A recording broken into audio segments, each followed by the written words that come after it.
విశాఖ పెందుర్తి వేగి పరమేశ్వరరావు నివాసంలో ఉత్తరాంధ్ర గవర కార్పొరేషన్ డైరెక్టర్ల సమావేశం. ఈ సమావేశంలో ఉత్తరాంధ్రకు అన్ని విధాల అభివృద్ధి చేస్తున్న ముఖ్యమంత్రి నారా చంద్రబాబు నాయుడుకి కృతజ్ఞతలు తెలియజేసిన ఉత్తరాంధ్ర గవర కార్పొరేషన్ డైరెక్టర్లు. ముఖ్యమంత్రి చంద్రబాబు నాయుడుకి గవర కార్పొరేషన్ డైరెక్టర్లుగా నియమించడం కృతజ్ఞతలు తెలుపుతున్నాం. మా సీనియర్ నాయకుడు మాజీ కేంద్ర మంత్రి అశోక్ గజపతిరాజుని గవర్నర్గా నియమించడం ఎంతో ఆనందదాయకం. ఏడాది పాలనలో కూటమి ప్రభుత్వం ఎన్నో ప్రాజెక్టులను తీసుకువచ్చింది. కూటమి ప్రభుత్వంలో మోదీ, చంద్రబాబు, పవన్ కళ్యాణ్ నాయకత్వంలో పనిచేయడం మా పూర్వజన్మ సుకృతం. ఉత్తరాంధ్రలో పలువురుకు ఉన్నత పదవులు ఇచ్చారు. గవర కార్పొరేషన్ డైరెక్టర్లు సూపర్ 6 పథకాలలో ఇప్పటికే 4 అమలు చేశారు. అందుకు రాష్ట్ర ప్రజల తరఫున, కూటమి నాయకుల తరఫున కృతజ్ఞతలు తెలుపుతున్నాం. అంటే ఈ ఉత్తరాంధ్ర చాలా వెనకబడిపోతుంది, ఇక్కడ అన్యాయం చేస్తుందని చాలామంది వైసీపీ వాళ్ళు చాలామంది చెప్తున్నారు. ఈవేళ ఈ ఉత్తరాంధ్రలో చంద్రబాబు నాయుడు గారు ఈ 1 ఇయర్లో మంచి సంక్షేమ కార్యక్రమాలు చేశారు. మొన్న యోగాంధ్ర పెట్టారు ఇక్కడ విశాఖపట్నంలో. ప్రపంచం అంతా కూడా చూసింది ఈవేళ విశాఖపట్నంలో. ఈవేళ ఇంతమంది ఇంత సక్సెస్ అవ్వడం ఈ ఉత్తరాంధ్రాన్ని చాలా ప్రపంచంలో మంచి ఖ్యాతి తీసుకొచ్చారు మోడీ గారు కానివ్వండి, అలాగే మన చంద్రబాబు గారి నాయకత్వంలో.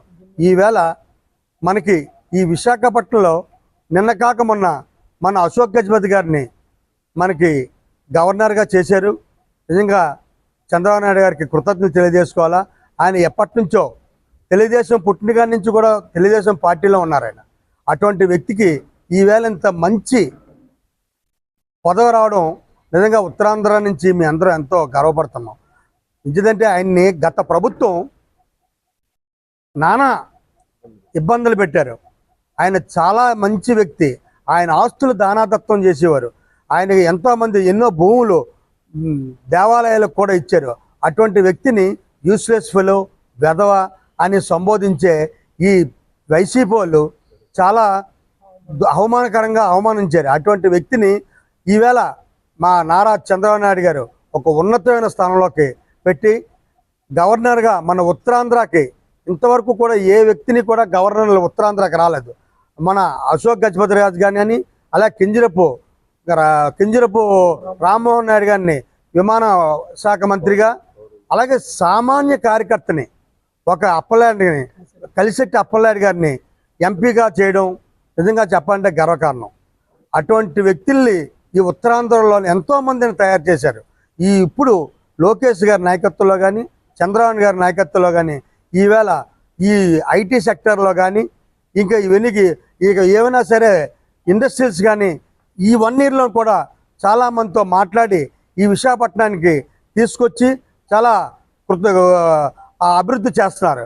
ఈవేళ భోగాపురం ఎయిర్పోర్ట్ కానివ్వండి, అలాగే మరి ఎన్టీపీసీ అవన్నీ కానివ్వండి, మరి స్టీల్ ప్లాంట్ అవనివ్వండి, మెట్రో, ఈవేళ మెట్రో కూడా ఈవేళ విశాఖపట్నానికి వస్తుంది.